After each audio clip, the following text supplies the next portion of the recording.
thought I would take you through the steps that we take to form up a concrete counter.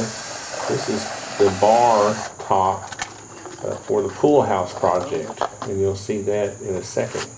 But the supplier actually didn't have the melamine that I like to use, so we're having to use this composite. It's the first time I've ever used this material. It's really smooth, but it's still, I'm afraid that it might soak some of the moisture out of the concrete, but we're going to try. I think it'll be okay. We're screwing the screws in from the bottom, which is the top, so that when we flip it over, we can take them out easily. Here's a quick look at the trusses we made with the metal gussets there. The bar is going to go right there. There's another look. And we've got our wiring covered up there. That board at the top will be stained to match the rest of it. And this is just a quick look at the little restroom that's part of the pool house. Kind of neat to have the paneling, the tongue and groove paneling in there. Those are temporary light fixtures we put up just for his Labor Day celebration.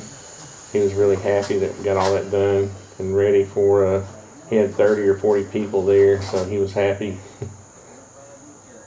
We still need to come back and stain all that.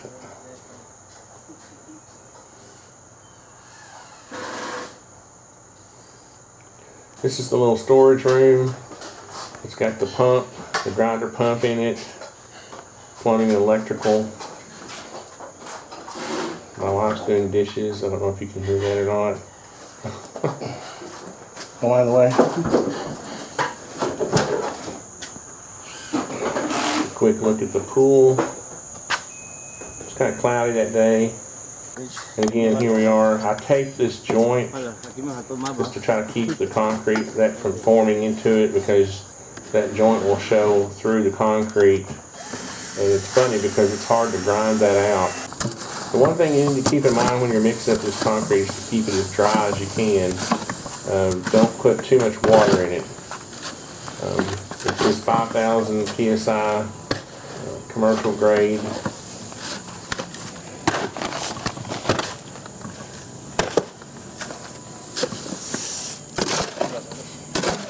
It's funny we forgot our float, so I'm using the 4-foot level here to kind of float it out. Right now I'm just trying to work on getting some air bubbles out of the surface. Again, this is the bottom, so I'm just trying to make it look presentable.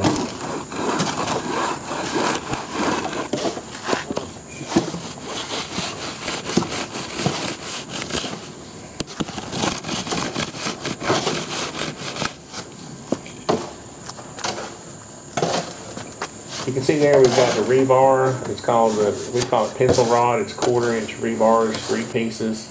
I forgot my trowel, so I had to go back to Ace Hardware. But you can see the water has just about evaporated off the top, and it's getting just now to where you can work it. All we're going to do here is work it a little bit so that, you know, the finish is solid. This is the bottom of the top, the countertop, so we're just going to trowel it enough to make it stay together. So I don't know if you can see this, but what happens is when you start to trowel it, you work up a little slurry. See? And you can use that to fill in gaps and holes. By the way, we poured this piece for some color samples. We'll grind this whole sample down to the aggregate, and then we'll put some stains or dyes on it, depending on what he wants to use.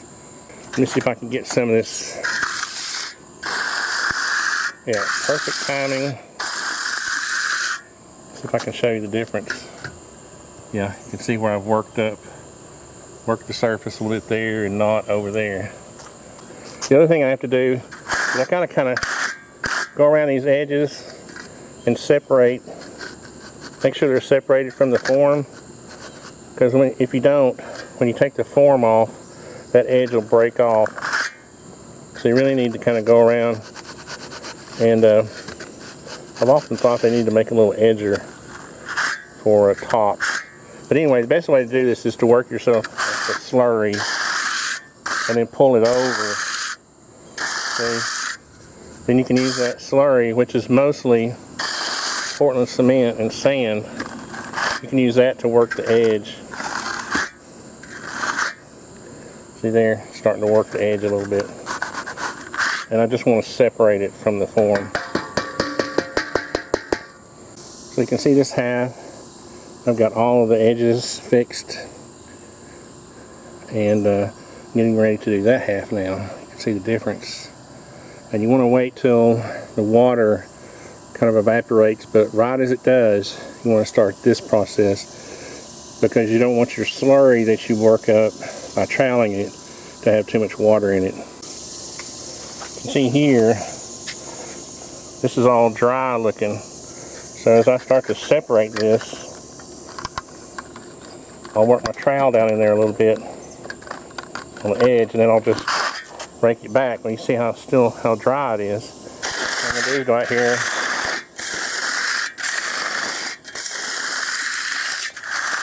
and work up some slurry.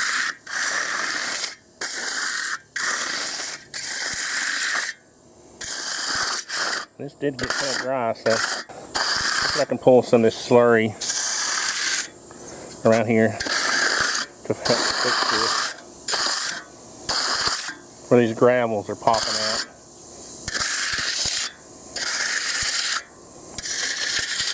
Can you see that? How I pulled the slurry around? It just takes a little time to work it. The more you trowel it, get down in there, gravel. Sometimes you'll have some rogue gravels. And again, this is the bottom. All you're trying to do is dress up this edge a little bit. But you can see here I've separated it from the edge, and here I still need to work this out. So I'll show you that after I get it worked out. What I'm going to actually do is leave one edge untroweled to let you see in our next video when we grind this and stain it.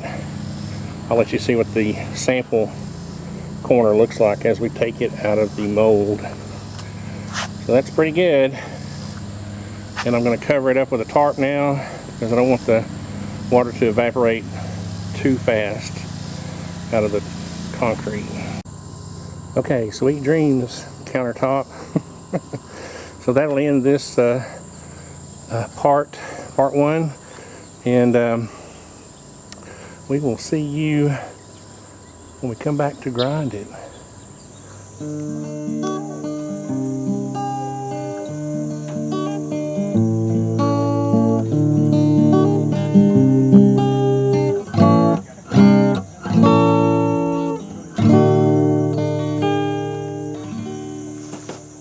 Nice.